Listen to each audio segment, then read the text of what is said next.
Valence day ಹಿನ್ನೆಲೆ ಕೆಂಪು ಸುಂದರಿಗೆ ಭಾರಿ ಬೇಡಿಕೆ. ಕೆಂಪು ಗುಲಾಬಿ ಬೆಳೆದ ರೈತರ ಜೇಬಿಗೆ ಜನ ಕಾಂಚನ.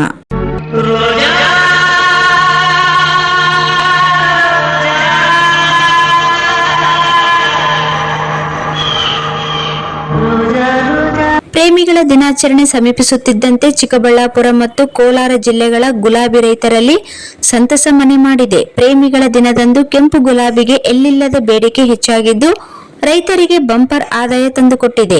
ಇನ್ನು ವಿದೇಶಗಳಲ್ಲೂ ಭಾರಿ ಡಿಮ್ಯಾಂಡ್ ಇದ್ದು ಅಲ್ಲಿಗೂ ರಫ್ತು ಮಾಡಲಾಗುತ್ತಿದೆ.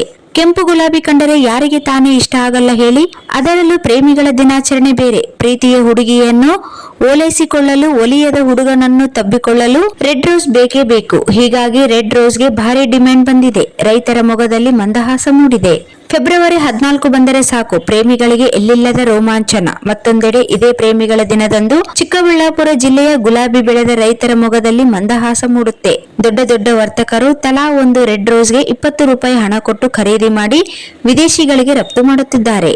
ಇನ್ನು ಚಿಕ್ಕಬಳ್ಳಾಪುರ ಜಿಲ್ಲೆಯ ಚಿಂತಾಮಣಿ ತಾಲೂಕಿನ ಆನೂರು ಹೊಸಕೋಟೆ ನಿವಾಸಿ ಕೃಷ್ಣಾರೆಡ್ಡಿ ಎನ್ನುವವರು 4 ಎಕರೆ ಪಾಲಿ ಹೌಸ್ ನಲ್ಲಿ ವಿವಿಧ ಬಣ್ಣಗಳ ಕಲರ್ಫುಲ್ ಗುಲಾಬಿ ಬೆಳೆದಿದ್ದು ಇದೀಗ ಸಿಕ್ಕಾಪಟ್ಟೆ ಡಿಮ್ಯಾಂಡ್ ಬಂದಿದೆ. 16 ಕಲರ್ಗಳ ಗುಲಾಬಿ ಬೆಳೆಯಲಾಗಿದೆ. ಅದರಲ್ಲಿ ಸದ್ಯ ಪ್ರೇಮಿಗಳ ದಿನಾಚರಣೆ ಪ್ರಯುಕ್ತ ರೆಡ್ ರೋಸ್ಗೆ ಭಾರಿ ಡಿಮ್ಯಾಂಡ್ ಬಂದಿದೆ. ಅದರಲ್ಲೂ ಗುಲಾಬಿಯ ನೀಲಕಾಂಡ, ಹೊಳಪು, ವಯ್ಯಾರ, ಮುಳ್ಳುಗಳಿಲ್ಲದೆ ಕೆಂಪು ಬಣ್ಣದ ಕೆಂಗುಲಾಬಿ ಇನ್ನೂ ಡಿಮ್ಯಾಂಡ್ ಹೆಚ್ಚಾಗಿದೆ.